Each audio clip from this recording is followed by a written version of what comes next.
नमस्ते, थर्ड आई में आपका स्वागत है। 5 राज्यों के चुनाव कल आखिरी फेज़ का तेलंगाना का वोट पड़ जाएगा। लेकिन एक अहम बात ये है कि कौन-सा राज्य किसके लिए कितना इम्पोर्टेंट। अब अगर आप एमएनएफ की बात करें तो भाई उसके लिए तो सबसे ज़रूरी और सबसे महत्वपूर्ण चुनाव मिज़ोरम का है, क्योंकि वहीं से उसकी पार्टी है और वहीं से वो राजनीति चलती है। लेकिन मैं जो आपके साथ आज बातचीत करने वाला हूँ, मेरे हिसाब से कांग्रेस की दृष्टि से सबसे महत्वपूर्ण राज्य जो कांग्रेस के लिए इस चुनाव में है और उसको अगर वो जीत जाती है, तो वो सबसे महत्वपूर्ण चुनाव उसके लिए होगा, वो है तेलंगाना।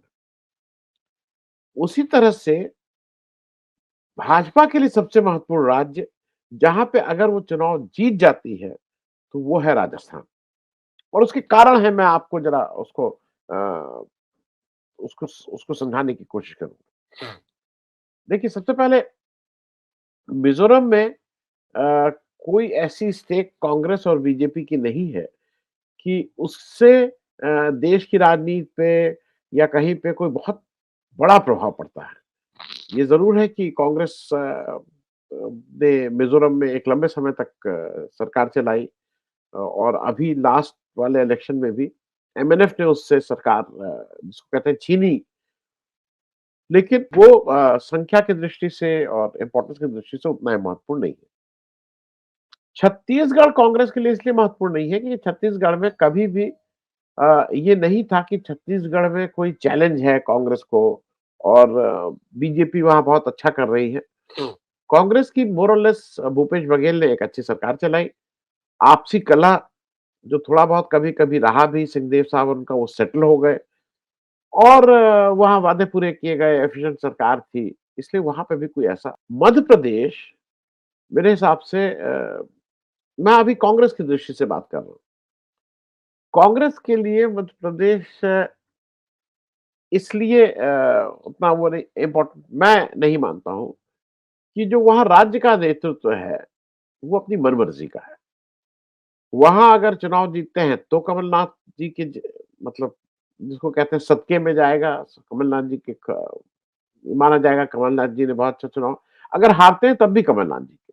हालाँकि कमोबेश ये बात सारी जगह लागू होगी, लेकिन मध्य प्रदेश में कमलनाथ जी कांग्रेस के किसी भी नेतृत्व को, चाहे वो राज्य स्तरीय हो, चाहे वो केंद्र स्तरीय हो, वो इंटरफेयर नहीं करने दे रहे। और कांग्रेस का इसलिए मुझे नहीं लगता है कि वहाँ कोई ऐसा है कि कांग्रेस के लिए अगर एक ही राज्य जीतना हो, मतलब मैं इस तरह से कह रहा हूँ कि अगर कांग्रेस को केवल एक राज्य जीतना हो और उससे कहा जाए कि भई आप कौन-सा राज्य चाहेंगे? तो मेरे हिसाब से वो तेलंगाना। मैं बताता हूँ तेलंगाना क्यों? तेलंगाना बहुत समय से आज़ादी के बाद से कांग्रेस का एक गढ़ रहा है। मैं सिर्फ याद दिलाने के लिए बता दूँ कि अ, इंदिरा गांधी जी 1980 में मेढक मेडक मेडक से चुनाव जीत के तेलंगाना उस मतलब उस समय का आंध्र प्रदेश अब का तेलंगाना राज्य से संसद में पहुंची थी और फिर वो रायबरेली से भी चुनाव जीती थी लेकिन उन्होंने रिटेन की थी सीट मेडक की और फिर वो अ, जब उनकी मृत्यु हुई, जब शहादत हुई, तो वो मेडक की ही सांसद थी। तो मेरठ का एक बहुत सेंसिटिव मामला रहा है कांग्रेस के साथ। अब वहाँ पे जो तेलंगाना में सत्ता से बेदखल किए गए हैं कांग्रेस, वो बेदखल किसने किया? कांग्रेस से ही निकले हुए लीडर केसीआर ने कांग्रेस को बाहर धक्का देके अपनी जो बीआरएस पार्टी है, उसका नाम बीआरएस है, पहले टीआरएस था, उसको वहाँ पे सत्ता में लाए।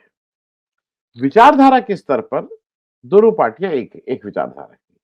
मैं विचारधारा की बात कर रहा हूँ, मैं बाकी बात नहीं कर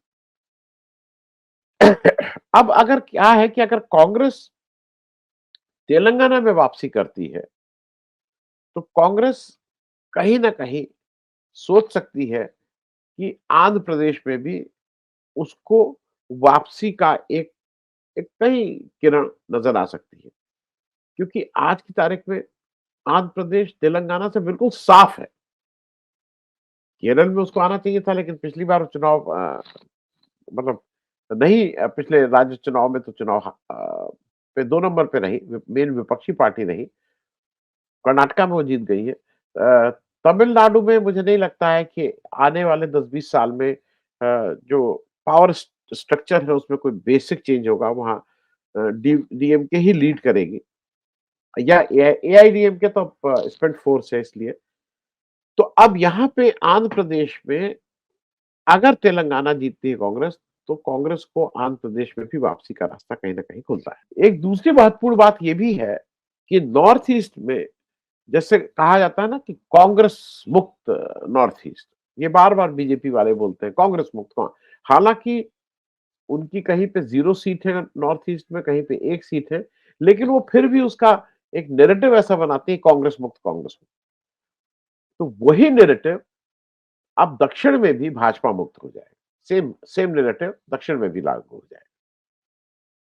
अब एक चीज़ और समझने वाली ये है कि विधानसभा में भाजपा 1 सीट पाने वाली पार्टी भाजपा, लोकसभा में 4 सीट पाती है।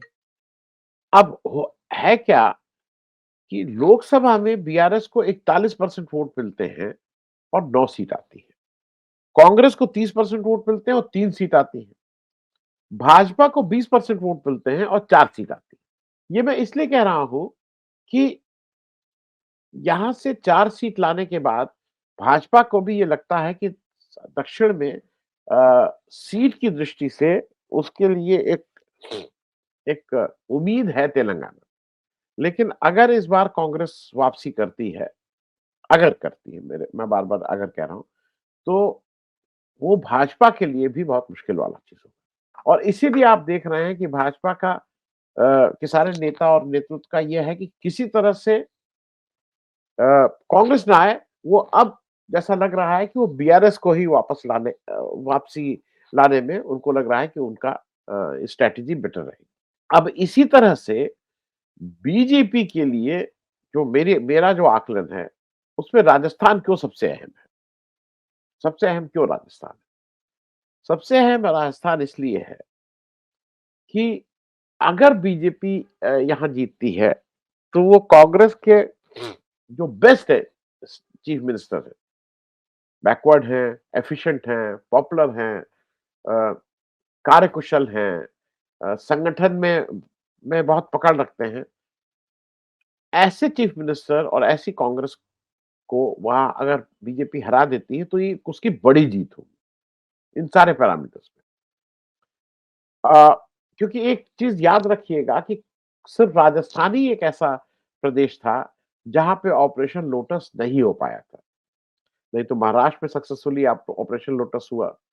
कैसे तोड़ा गया एक चुनी हुई सरकार को तोड़ा गया, कैसे कर्नाटक में तोड़ा गया, कैसे मध्य प्रदेश में तोड़ा गया। ये बातें मैं इसलिए कह रहा हूँ कि राजस्थान में किन्हीं भी कारणों से अशोक गहलोत ने अपनी सरकार कायम रखी। बीजेपी की तरफ से बहुत कोशिश हुई, अगर आपको याद हो एक बार सचिन पायलट तो आके भई गुड़गाँव में बैठ गए थे और क्या-क्या हुआ था, लेकिन सरकार नहीं थी।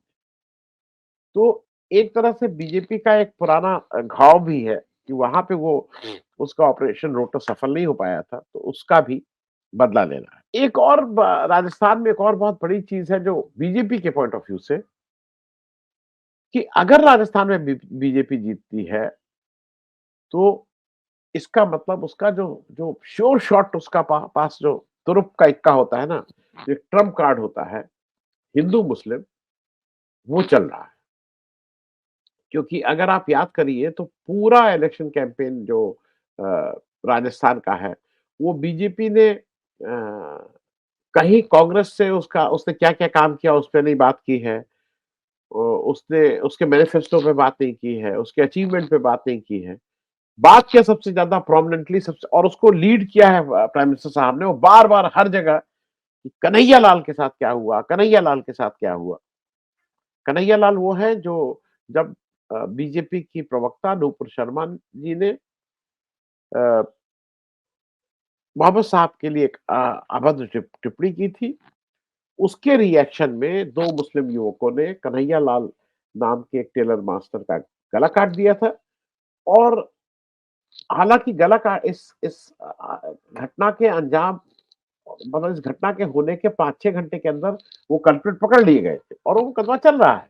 लेकिन किन्हीं इस एक घटना को मोदी जी की ये परम प्रिय घटना है, जिसको वो बार-बार आगे पुश करते हैं और पुश करके वो एजेंडा वही है कि हिंदू-मुस्लिम कंसोलिडेशन हो जाए।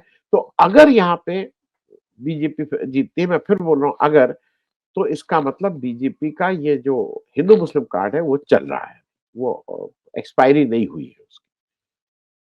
एक और चीज़ है, राजस्थान ही एक ऐसी स्टेट है, जहाँ सीधे-सीधे आमने-सामने की लड़ाई है भाजपा और कांग्रेस में। बाकी सब जगह देख लीजिए। आप लार्जर स्टेट की मैं बात करूँ, तेलंगाना में क्या है? एक एआईएमआईएम एक प्लेयर है, आम आदमी पार्टी भी वहाँ पहुँच गई है, ये सब प्लेयर हैं। मध्य प्रदेश में क्या है? बीएसपी और एसपी भी प्लेयर हैं। लेकिन राजस्थान एक ऐसा प्रदेश है, जहाँ पे सीधे-सीधे भाजपा और कांग्रेस एक-दूसरे के आमने-सामने हैं। वोट का जो बँटवारा होता है, वो बाकी दलों को थोड़ा कम ही होता है। इन 2 दलों के बीच में ही वोट बँटते हैं।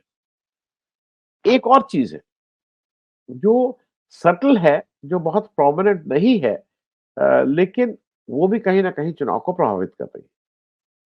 वाइस प्रेज़िडेंट धनखड़ जी का राजस्थान से आना और स्पीकर ऑफ द हाउस मतलब लोकसभा के स्पीकर ओम बिड़ला जी भी राजस्थान से आते हैं। अब ये दोनों लोग वैसे तो कॉन्स्टिट्यूशनल पोस्ट पे बैठे हुए हैं, जहाँ पे ये माना जाता है कि वो किसी एक पार्टी विशेष से के नहीं हैं। वो नॉन पार्टी वाला उनका अप्रोच है। लेकिन इन दोनों व्यक्तियों ने जो भी उनसे बन पड़ा है, काफ़ी कोशिश की है राजस्थान के चुनाव को में कहीं न कहीं प्रभावित करने की।